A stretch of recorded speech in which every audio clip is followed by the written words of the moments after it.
Halo mahasiswa Universitas Terbuka yang berbahagia. Selamat datang di video untuk pembelajaran interaktif pada modul 5 yang berjudul Perancangan Jadwal Retensi Arsip Fasilitatif dan Substantif. Video ini dibagi ke dalam dua sesi. Sesi pertama menjelaskan tentang perancangan jadwal retensi arsip fasilitatif. Sesi kedua menjelaskan tentang perancangan jadwal retensi arsip substantif. Ini adalah sesi pertama dari video untuk pembelajaran interaktif pada modul 5 yang memberikan gambaran tentang perancangan jadwal retensi arsip fasilitatif. Simak video singkat ini dengan baik. Selamat mengikuti. Dalam perancangan jadwal retensi arsip, terdapat dua fungsi organisasi yang dilakukan yaitu fungsi fasilitatif dan substantif. Fungsi fasilitatif merupakan kegiatan penunjang atau pendukung yang ada di hampir setiap organisasi. Fungsi tersebut membantu dan mempermudah kelancaran kegiatan utama atau substantif. Kedua fungsi tersebut keduanya saling melengkapi dan saling mendukung dalam rangka pencapaian tujuan organisasi, di mana fungsi substantif fokus pada kegiatan inti atau operasional utama, sedangkan fungsi fasilitatif menyediakan dukungan administratif, pengelolaan dan pelayanan untuk kelancaran fungsi substantif. Bagaimana keduanya memiliki hubungan ketergantungan? Antara lain, 1.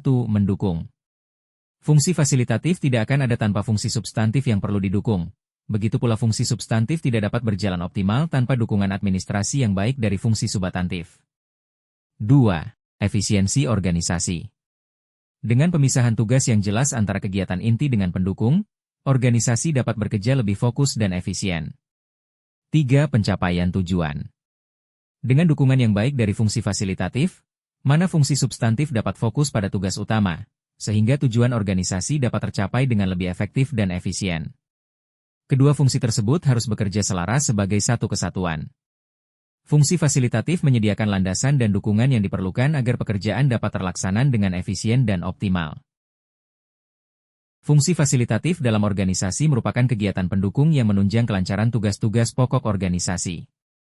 Fungsi ini menciptakan atau menghasilkan arsip administratif dan penunjang yang penting untuk operasional organisasi seperti kepegawaian, kerumah tanggaan, pemeliharaan, organisasi dan tata laksana dan lain sebagainya.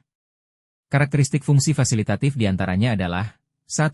Sifatnya umum, yaitu jenis kegiatan yang dicakup dalam fungsi fasilitatif biasanya ada di hampir semua organisasi, serta terlepas dari bidang atau tujuan utamanya.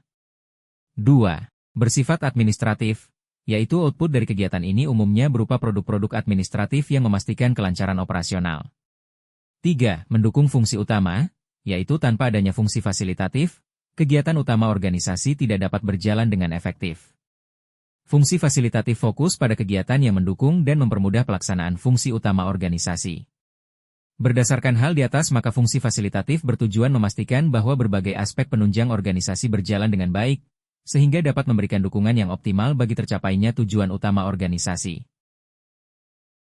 Selanjutnya peran dari fungsi fasilitatif untuk mendukung kelancaran pelaksanaan fungsi substantif, diantaranya adalah 1. Menciptakan lingkungan kerja yang kondusif, yaitu mencakup manajemen sumber daya manusia, yang bertanggung jawab atas rekrutmen, pelatihan, dan pengembangan karyawan agar memiliki keterampilan yang dibutuhkan.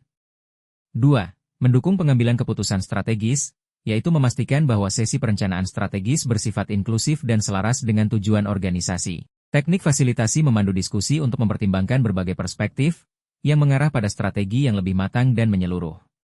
3. Memastikan efektivitas operasional, yaitu mengelola aspek-aspek penting seperti keuangan, administrasi, teknologi informasi, dan logistik.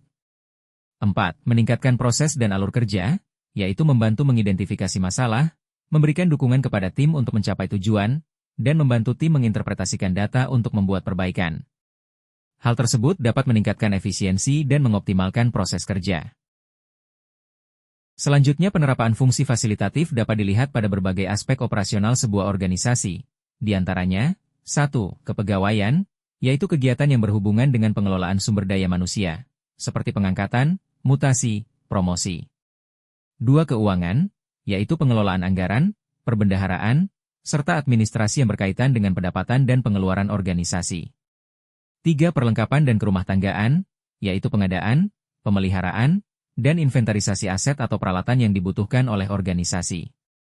4.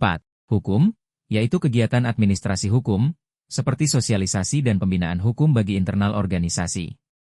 5. Hubungan masyarakat, yaitu kegiatan yang berhubungan dengan komunikasi dan relasi dengan pihak-pihak di luar organisasi. 6. Kearsipan, yaitu pengelolaan arsip dinamis yang berada di lingkungan pencipta arsip mulai dari penciptaan arsip, penggunaan arsip, pemeliharaan arsip hingga kepenyusutan arsip. 7. Perencanaan, yaitu kegiatan yang berhubungan dengan kebijakan dan strategi pembangunan baik jangka menengah maupun panjang, rencana strategis, rencana kerja pemerintah, sistem akuntabilitas kinerja pemerintah, hingga kepemantauan, evaluasi dan pelaporan. 8. Organisasi dan tata laksana, yaitu kegiatan yang berkaitan dengan pembentukan, perubahan organisasi, uraian jabatan dan tata kerja, analisis jabatan dan beban kerja, mekanisme kerja dan proses bisnis, standar kompetensi hingga pengelolaan reformasi birokrasi. 9. Kerjasama, yaitu kegiatan yang berkaitan dengan kerjasama baik dari dalam negeri maupun luar negeri. 10. Keprotokolan, yaitu kegiatan yang berkaitan dengan layanan keprotokolan pimpinan, acara kedinasan, upacara pelantikan jabatan pimpinan tinggi, hingga agenda pimpinan. 11. Pengadaan barang jasa, yaitu kegiatan yang berkaitan dengan penyiapan dan koordinasi pengadaan, pengelolaan pengadaan, pembinaan SDM dan kelembagaan pengadaan, hingga pendampingan, konsultasi, dan atau bimbingan teknis pengadaan barang jasa. 12. Pengelolaan barang milik negara, yaitu kegiatan yang berkaitan dengan perencanaan keutuhan, pengadaan, penggunaan pemanfaatan, pengamanan dan pemeliharaan, penilaian, pemindahtanganan, pemusnahan, penghapusan, penatausahaan, pengawasan dan pengendalian BMN. 13. Perlengkapan dan rumah tangga, yaitu kegiatan yang berkaitan dengan pengaturan ruang rapat, konsumsi, dan akomodasi, pengamanan, perjalanan dinas. 14. Pengawasan, yaitu kegiatan yang berkaitan dengan audit, review, evaluasi, pengaduan masyarakat, pengawasan melekat, pemantauan, penguatan pengawasan, dan kegiatan pengawasan lainnya. 15. Data dan informasi, yaitu kegiatan yang berkaitan dengan tata kelola, manajemen, audit, dan layanan sistem yang berkaitan dengan arsitektur dan infrastruktur untuk mendukung pelaksanaan fungsi organisasi dalam rangka mencapai tujuan organisasi. Berikut beberapa fungsi fasilitatif yang dapat dituangkan dalam JRA fasilitatif di lingkungan organisasi. Setelah dilakukan identifikasi tugas dan fungsi, serta pendataan arsip yang menghasilkan inventarisasi jenis arsip, maka jenis arsip yang didapatkan sudah mulai terlihat dan dapat dituangkan dalam pembuatan rancangan jadwal retensi arsip. Gambaran jenis arsip yang dihasilkan tidak jauh berbeda dengan fungsi fasilitatif yang telah diuraikan pada slide sebelumnya. Selanjutnya dilakukan penentuan jenis arsip, penentuan retensi arsip, dan penentuan keterangan arsip, sesuai dengan contoh yang ada pada slide. Mahasiswa Universitas Terbuka yang berbahagia. Kita akhiri pembelajaran kali ini. Terima kasih dan sampai jumpa di video pembelajaran berikutnya.